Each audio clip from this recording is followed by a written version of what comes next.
যুক্তরাষ্ট্র ও ইসরায়েলি জোটের সঙ্গে ইরান যুদ্ধকে ঘিরে আন্তর্জাতিক অঙ্গনে নতুন করে বিতর্ক তৈরি হয়েছে।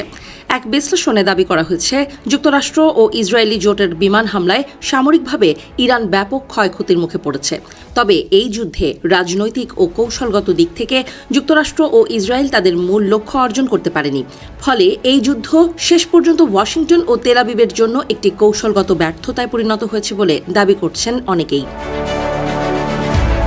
বিশ্লেষণে বলা হয়, যুদ্ধ চলাকালে ইরানের সামরিক স্থাপনা, ক্ষেপণাস্ত্র অবকাঠামো এবং বিভিন্ন গুরুত্বপূর্ণ স্থাপনায় হামলা চালানো হয়। এতে দেশটির শীর্ষ সামরিক কর্মকর্তা ও কয়েকজন পরমাণু বিজ্ঞানী নিহত হন। ইরানের অর্থনীতিও বড় ধরনের চাপের মুখে পড়ে। একই সঙ্গে ইরানের মিত্র গোষ্ঠীগুলোও বিভিন্ন ফ্রন্টে ক্ষতির সম্মুখীন হয়।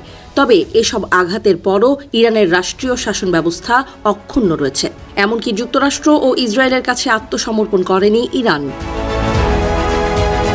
বিশ্লেষণ অনুযায়ী যুক্তরাষ্ট্র ও ইসরায়েলের উদ্দেশ্যে কেবল ইরানের পারমাণবিক কর্মসূচি সীমিত করা ছিল না, তাদের মধ্যপ্রাচ্যে এমন একটি নতুন শক্তির ভারসাম্য তৈরি করার চেষ্টা ছিল যেখানে ইসরায়েল হবে প্রধান আঞ্চলিক শক্তি, আর লক্ষ্য ছিল ইরানের প্রভাব কমানো।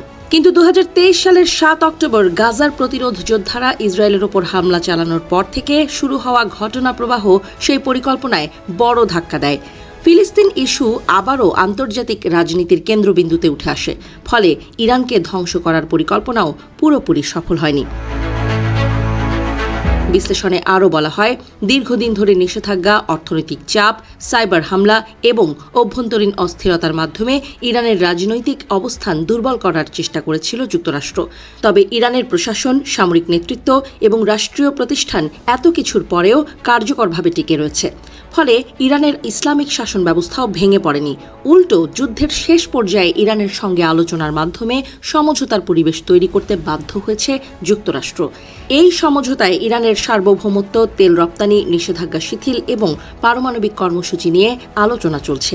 একই সঙ্গে হরমুজ প্রণালীর গুরুত্বও আলোচনায় উঠে এসেছে।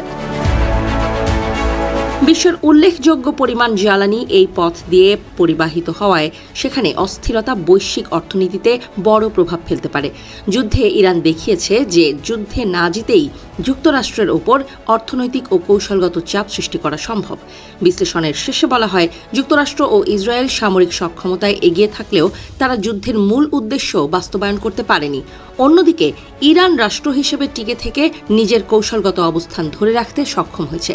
তাই এই যুদ্ধ কৌশলগত বিচারে যুক্তরাষ্ট্র ও ইসরায়েলের জন্য একটি বড় ব্যর্থতা বলেই স্পষ্ট ফুটে উঠেছে।